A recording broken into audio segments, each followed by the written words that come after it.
Good morning everyone, welcome to knowledge account. আমরা আজকে 20 August 2024 এর ডেইলি কারেন্ট অ্যাফেয়ার্স নিয়ে ডিসকাস করব উইথ স্ট্যাটিক জিকে। দেখো, তোমাদের আজকে 10টা 30-এ জানুয়ারি থেকে জুলাই 2024 পর্যন্ত যা যা কারেন্ট অ্যাফেয়ার্স আলোচনা করা হয়েছে সেখান থেকে বেস্ট যে কারেন্ট অ্যাফেয়ার্সের কোয়েশ্চেনগুলো আছে, টপ মোস্ট ইম্পর্টেন্ট যে কারেন্ট অ্যাফেয়ার্সগুলো তোমাদের ডাব্লিউবিপি, কেপি হতে পারে, পিএসসি, রেলওয়ে, এসএসসি, যে কোনো পরীক্ষার জন্য তোমরা যেগুলো অবশ্যই করে যাবে সেগুলো নিয়ে তোমাদের আজকে 10:30টার সময় লাইভ ক্লাস হবে। তো এটা তোমাদের লিঙ্কটা এই ভিডিওর কমেন্ট বক্সে পিন করে দিয়েছি, ওখান থেকে তোমরা ক্লাসে সবাই জয়েন করে নিও। এবং এই ক্লাসে তোমাদের একটা সারপ্রাইজও আছে, সেই সারপ্রাইজটা আমি ক্লাসে চলাকালীন তোমাদের সাথে অ্যানাউন্স করব, কেমন? আর পিডিএফ কারেন্ট অ্যাফেয়ার্সের তোমরা আমাদের অ্যাপের ইবুক সেকশন থেকে পাবে। অ্যাপটা গুগল প্লে স্টোরে অ্যাভেলেবেল, ওখানে গিয়ে সার্চ করে নাও নলেজ অ্যাকাউন্ট অফিসিয়াল, বা ডেসক্রিপশন বক্সের লিঙ্ক থেকে গিয়ে ডাউনলোড করে নাও। তো চলো আজকের ফার্স্ট কোশ্চেন কি আছে দেখে নিই। 2024 প্যারিস প্যারালিম্পিক উদ্বোধনী অনুষ্ঠানে ভারতীয় পতাকা বহনকারী কে হবেন? দেখো, সুমিত আন্টিল আর ভাগ্যশ্রী যাদব, এরা দুজন এবারে প্যারিস প্যারালিম্পিক উদ্বোধনী অনুষ্ঠানের ভারতীয় পতাকা বাহক হচ্ছেন। সুমিত আন্টিল টোকিও প্যারালিম্পিকের স্বর্ণপদক বিজয়ী এবং ভাগ্যশ্রী যাদব একজন শটপুটার। এরা দুজনে উদ্বোধনী অনুষ্ঠানে ভারতের পতাকাবাহী হচ্ছেন। প্যারিস অলিম্পিকে মোট এবারে 22টা খেলা হবে। 2020 টোকিও অলিম্পিকে আমাদের ভারত 19টা পদক পেয়েছিল, যার মধ্যে 5টা সোনা। আর ম্যাসকট যদি দেখি 2024 প্যারিস প্যারালিম্পিক ফ্রিজি মোটো গেমস ওয়াইড ওপেন। মুরলীকান্ত পেটকার, ভালো করে নোট করে রাখবে এগুলো। মুরলীকান্ত পেটকার, ইনি হচ্ছেন প্রথম ভারতীয় যিনি প্যারালিম্পিক পদক জিতেছিলেন। হাইডেলবার্গ 1972-তে যে প্যারালিম্পিক হয়েছিল। দীপা মালিক ভারতের হয়ে প্যারালিম্পিকে পদক জয়ী প্রথম মহিলা অ্যাথলেট। 2016-তে রিওতে যে গ্রীষ্মকালীন প্যারালিম্পিক হয়েছিল সেখানে রূপোর পদক জিতেছিলেন। আর অবনী লেখরা প্যারালিম্পিকে স্বর্ণপদক জয়ী প্রথম ভারতীয় মহিলা। 2020 টোকিও প্যারালিম্পিকে স্বর্ণপদক জিতেছেন। তারপরে কেরালা এবং বিহারের পরে কোন রাজ্য সরকার সম্প্রতি বেসরকারি এবং সরকারি উভয় ক্ষেত্রেই কর্মরত মহিলাদের জন্য একদিনের মাসিক ছুটির নীতি ঘোষণা করেছে? তো দেখো, এটা করেছে ওড়িশা। এর আগেও দুটো রাজ্য করেছিল। সরকারি আর বেসরকারি উভয় ক্ষেত্রেই নারী কর্মচারীরা একদিনের মাসিক ছুটির জন্য যোগ্য হবেন। মাসিক চক্রের প্রথম বা দ্বিতীয় দিনে ছুটি নিতে পারবে মহিলারা। উড়িষ্যা এই জাতীয় নীতি বাস্তবায়নের জন্য তৃতীয় রাজ্য হয়েছে। আমি তোমাদের যেটা বলছিলাম, এর আগে কেরালা আর বিহারও কিন্তু এই উদ্যোগ নিয়েছে। উড়িষ্যার মুখ্যমন্ত্রীকে মোহন চরণ মাঝি, রাজ্যপাল রঘুবর দাস। নেক্সট কোয়েশ্চেনে যাওয়ার আগে তোমাদের বলে দিই, আজকে 20 আগস্ট, এটা এই অফারটার আজকে লাস্ট ডেট। তোমরা যদি এই ব্যাচগুলোতে জয়েন করতে চাও এই অফার প্রাইজে, তো সেক্ষেত্রে এই রেসপেক্টিভ কোডগুলো ইউজ করে আজকে 11:59-এর আগে সবাই জয়েন করে নিও। ফার্দার যদি কোনো ব্যাচ রিলেটেড কোনো তোমাদের জিজ্ঞাসা থাকে, সেক্ষেত্রে তোমরা ওপরে এই যে নাম্বারটা আছে বা একদম এই কোণে তোমরা যে নাম্বারটা দেখছো, এই নাম্বারে তোমরা হোয়াটসঅ্যাপ অথবা কল করে ডিসকাস করে নিতে পারো। কিন্তু আজকে 11:59 পর্যন্ত তোমাদের এই টাইম রয়েছে।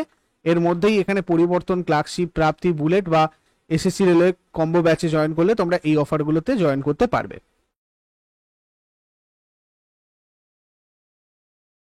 নেক্সট, ভারতের কোন রাজ্য স্টেট বোর্ড অফ রিলিজিয়াস ট্রাস্টের অধীনে সমস্ত অনিবন্ধিত মন্দির, মঠ এবং ধর্মীয় ট্রাস্টের নিবন্ধন বাধ্যতামূলক করেছে? এটা করেছে বিহার। বিহার সরকার Bihar State Board of Religious Trust এর সাথে সমস্ত অনিবন্ধিত মন্দির, মঠ আর ধর্মীয় ট্রাস্টের নিবন্ধন বা রেজিস্ট্রেশন বাধ্যতামূলক করেছে। এই নিবন্ধিত এবং অনিবন্ধিত উভয় সংস্থার সাথে জড়িত অবৈধ সম্পত্তি লেনদেনের বিরুদ্ধে কঠোর ব্যবস্থা নেওয়ার জন্যই বিহার এরকম করেছে। এখন দেখতে গেলে বিহারে প্রায় 2512টা এরকম রেজিস্টার করা নেই এরকম মন্দির বা মঠ রয়েছে, যেগুলো প্রায় 4321.64 একর জুড়ে রয়েছে। তারপরে ন্যাশনাল ইনস্টিটিউশনাল র্যাঙ্কিং ফ্রেমওয়ার্ক এর উপর ভিত্তি করে ইন্ডিয়া র্যাঙ্কিং এর 9ম সংস্করণ অনুসারে সামগ্রিক বিভাগে কোন প্রতিষ্ঠান প্রথম স্থান পেয়েছে? দেখো, এটা পেয়েছে আইআইটি মাদ্রাজ। ইন্ডিয়া র্যাঙ্কিং 2024 অনুযায়ী ইন্ডিয়ান ইনস্টিটিউট অফ টেকনোলজি মাদ্রাজে, চেন্নাই, তামিলনাড়ু, ঠিক আছে, এটা কোথায় রয়েছে? তামিলনাড়ুর Chennai Indian Institute of Technology. তো এটা 6তম বারের জন্য, মানে 6th টাইম দেশের সামগ্রিক বিভাগে সেরা শিক্ষা প্রতিষ্ঠান হিসেবে শীর্ষস্থান অর্জন করেছে। দ্বিতীয় স্থানে রয়েছে Indian Institute of Science Bengaluru, আর তৃতীয় স্থানে রয়েছে আইআইটি বোম্বে। তারপরে আর্থ অবজারভেশন স্যাটেলাইট বহনকারী ইসরোর লঞ্চ ভেহিকেলের নাম কি, যেটা 16ই আগস্ট 2024 সালে সফলভাবে উৎক্ষেপণ করা হয়েছিল? তো এটা সফলভাবে উৎক্ষেপণ যেটা করা হয়েছিল সেটা হচ্ছে small satellite launch vehicle SSLV D3। এটা 16ই আগস্ট 9:17 লঞ্চ করা হয়েছে সতীশ ধাওয়ান স্পেস সেন্টার থেকে, যেটা শ্রীহরিকোটাতে রয়েছে। 34 মিটার এই রকেটটার উচ্চতা। স্যাটেলাইটটার নাম EOS-08, যেটাকে এই রকেটটা নিয়ে যাচ্ছে।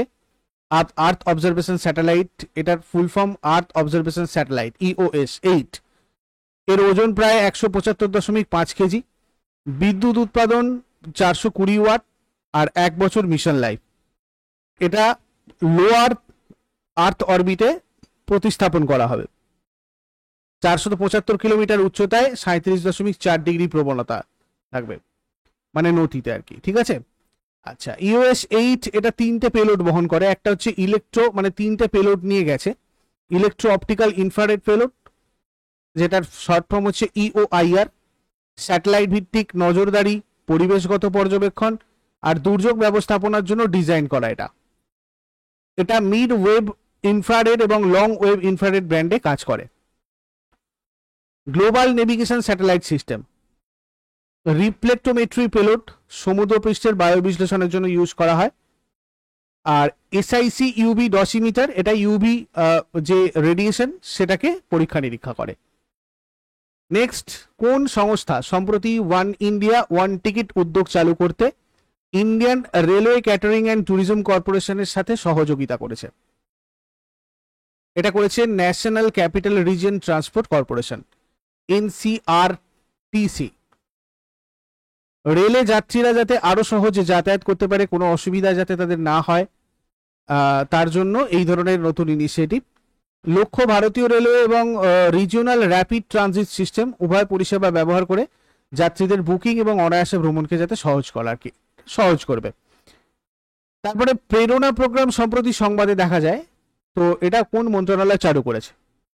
এটা চালু করেছে শিক্ষা মন্ত্রণালয়। প্রেরণা প্রোগ্রাম, প্রেরণা একটা অভিজ্ঞতামূলক শিক্ষা কার্যক্রম। যারা বিভিন্ন ক্ষেত্রে পার্টিসিপেট করে তাদের একটা ভ্যালুয়েবল, একটা ইউনিক টাইপের একটা অনুপ্রেরণাদায়ক অভিজ্ঞতা প্রদান করা হয় এই প্রোগ্রামের মাধ্যমে, যার ফলে তাদের নেতৃত্বের গুণাবলীর ক্ষমতায়ন করা হয়। কিভাবে তারা পার্টিসিপেট করেছে, তাদের অভিজ্ঞতা, মানে যেটা অন্যদেরকে আর কি ইন্সপিরেশন যোগাবে। তো সেই কারণে এটার নাম রাখা হয়েছে প্রেরণা। নবম থেকে দ্বাদশ শ্রেণী নির্বাচিত শিক্ষার্থীদের জন্য এটা একটা সপ্তাহব্যাপী আবাসিক প্রোগ্রাম হয়। 20 জন নির্বাচিত শিক্ষার্থীরা একটা ব্যাচে প্রত্যেক সপ্তাহে কর্মসূচিতে অংশ নেয়। তারপরে রুয়ান্ডায় ভারতের পরবর্তী হাই কমিশনার হিসেবে নিযুক্ত হয়েছেন কে? রুয়ান্ডাতে ভারতের পরবর্তী হাই কমিশনার হিসেবে নিযুক্ত হয়েছেন মৃদু পবন দাস। দেখো, রুয়ান্ডা সম্পর্কে আমরা যদি দেখি, এটা পূর্ব আফ্রিকার একটা দেশ। এই যে রুয়ান্ডা, এটা Rwanda, the land of 1000 hills নামে পরিচিত। এটা রুয়ান্ডাটা পরীক্ষায় অনেক সময় আসে। মধ্য এবং পূর্ব আফ্রিকান অঞ্চলে অবস্থিত। উত্তরে রয়েছে এই যে উগান্ডা, এদিকে রয়েছে তোমার রিপাবলিক অফ কঙ্গো, এখানে রয়েছে বুরুন্ডি, আর এখানে রয়েছে তানজানিয়া, ঠিক আছে। এই জায়গাটাতে রয়েছে রুয়ান্ডা। মুদ্রা রুয়ান্ডান ফ্রাঙ্ক। নেক্সট, জিওথার্মাল প্রযুক্তির উপর ভিত্তি করে বিশ্বের প্রথম নিয়ন্ত্রিত বায়ুমণ্ডল স্টোর কোথায় নির্মিত হচ্ছে? ওয়ার্ল্ডস ফার্স্ট কন্ট্রোলড অ্যাটমসফিয়ার, এটা তৈরি হচ্ছে কিন্নরে। রাজস্ব আর উদ্যান পালন মন্ত্রী জগৎ সিং নেগি কিন্নর জেলার তাপরিতে ভূতাপীয় প্রযুক্তির উপর ভিত্তি করে বিশ্বের প্রথম নিয়ন্ত্রিত বায়ুমণ্ডল কন্ট্রোল অ্যাটমসফিয়ার, ওই জন্য CA, কন্ট্রোল অ্যাটমসফিয়ার স্টোরের ভিত্তিপ্রস্তর স্থাপন করেছেন। এটা জেলার উদ্যানবিদদের জন্য সাশ্রয়ী মূল্যের স্টোরেজ সুবিধা প্রদান করবে। আইসল্যান্ডের সহযোগিতায় এটা তৈরি করা হচ্ছে। এটা এক ধরনের স্টোরেজ সুবিধা, যেরকম ছবিতে তোমরা দেখতে পাচ্ছ, যেখানে নির্দিষ্ট বায়ুমণ্ডলীয় অবস্থাকে নিয়ন্ত্রণ আর বজায় রাখার জন্য ডিজাইন করা হয়েছে, মানে কন্ট্রোল করা যাবে আর কি ভিতরের অ্যাটমসফিয়ারকে, যাতে গুণমান রক্ষা করা যায়, পচনশীল পণ্য বিশেষ করে ফল আর সবজির সেলফ লাইফ যাতে বাড়ানো যায়। নেক্সট, বিশ্বের বৃহত্তম রেশম উৎপাদনকারী দেশ কোনটা? World's largest silk producing country হচ্ছে তোমার চীন। Top 5 largest producer of silk আমরা যদি দেখি, ফার্স্ট চীন, সেকেন্ড ইন্ডিয়া সেকেন্ডে রয়েছে, Uzbekistan third, fourth Vietnam, fifth Thailand. Next, বিশ্বের বৃহত্তম পেট্রোলিয়াম উৎপাদনকারী দেশ কোনটা? বৃহত্তম পেট্রোলিয়াম উৎপাদনকারী দেশ হচ্ছে তোমার মার্কিন যুক্তরাষ্ট্র। এরপরে সৌদি আরব, রাশিয়া, তারপর কানাডাও রয়েছে। এখানে কিছু ইম্পর্টেন্ট জিকে তোমাদের সাথে শেয়ার করব, যেমন ধরো পেট্রোলিয়ামের যে উপাদানগুলো তার কোনটা কিসে ব্যবহার করা হয়, ভেরি ভেরি ইম্পর্টেন্ট, সবাই খুব ভালো করে দেখে রাখো। পেট্রোলিয়াম গ্যাস যেটা, এটা তরল আকারে বাড়ি বা শিল্পের জন্য জ্বালানি, ঠিক আছে, ডোমেস্টিক জ্বালানি হিসাবে ইউজ করা হয়, যার মধ্যে লিকুইড তোমার এলপিজি রয়েছে আর কি। আর পেট্রোল যেটা, এটা মোটরের জ্বালানি, বিমান জ্বালানি, ড্রাই ক্লিনিং এর জন্য ইউজ করা হয়। কেরোসিন, স্টোভ বাতি, জেট বিমানের জন্য জ্বালানি, ডিজেল ভারী মোটর গাড়ি, বৈদ্যুতিক জেনারেটরের জ্বালানি, পিচ্ছিলকারক তেল, পিচ্ছিলকরণ, প্যারাফিন, মোম, মলম, মোমবাতি, ভ্যাসলিন ইত্যাদি তৈরিতে, বিটুমেন, রং, রাস্তার পৃষ্ঠ তৈরি, এইসবেতে ইউজ করা হয়। তারপর আগের দিনের হোমওয়ার্কগুলো সবাই মিলিয়ে নাও। দ্বিতীয় অশোক কাকে বলা হয়? এর উত্তর হয়ে যাবে কনিষ্ক। কোন বছর কনিষ্ক সিংহাসনে বসেছিলেন? এটা আমাদের 78 খ্রিস্টাব্দ হয়ে যাবে। আর আজকে তোমাদের জন্য প্রশ্ন থাকবে, কনিষ্ক কোন ধর্ম অনুসরণ করেছিলেন? আর অষ্টাঙ্গিক মার্গ কোন ধর্মের সঙ্গে সম্পর্কিত? এগুলো শেষকালে কমেন্টে জানাও। ছোট করে আগের দিনের গুলো কুইক রিভাইজ করে নেবো। যারা যারা লাইভে রয়েছে অ্যান্সার করার চেষ্টা করো। 19 অগস্ট 2024 কোয়েশ্চেন্স কি কি ছিল? 2024 সালে জুলাই মাসের আইসিসির সেরা মহিলা খেলোয়াড় কে হয়েছেন? চামারি আথাপাত্তু। 2024 সালে জুলাই মাসের আইসিসি পুরুষদের সেরা খেলোয়াড় কে হয়েছেন? গাস অ্যাটকিনসন। নীলকুড়িজি 12 বছরে একবার ফুল ফোটে এখানে, এইটাতে নীলকুড়িজি ফুলটা, এটা বিপন্ন প্রজাতির একটা রেড লিস্টে আর কি অন্তর্ভুক্ত হয়েছে। তো এটা প্রধানত ভারতের কোন রাজ্যে পাওয়া যায়? এটা পাওয়া যায় কেরালা, কর্ণাটক, তামিলনাড়ু, সব জায়গায়। কোন রাজ্য বা কেন্দ্রশাসিত অঞ্চলে আইপিএস নলিন প্রভাত কার্যকরী পুলিশ মহাপরিচালক হিসাবে নিযুক্ত হতে চলেছে? জম্মু ও কাশ্মীর। পায়টংটন সিনাওয়াত্রা সম্প্রতি কোন দেশের সর্বকনিষ্ঠ প্রধানমন্ত্রী হয়েছেন? থাইল্যান্ড। বর্তমানে রামসার সাইটের সংখ্যা কত? 85টা। ভারতীয় জাতীয় নিরাপত্তা রক্ষী এর ডিরেক্টর জেনারেল পদে কে নিযুক্ত হয়েছেন অ্যাডিশনাল চার্জে? অনিশ দয়াল সিং।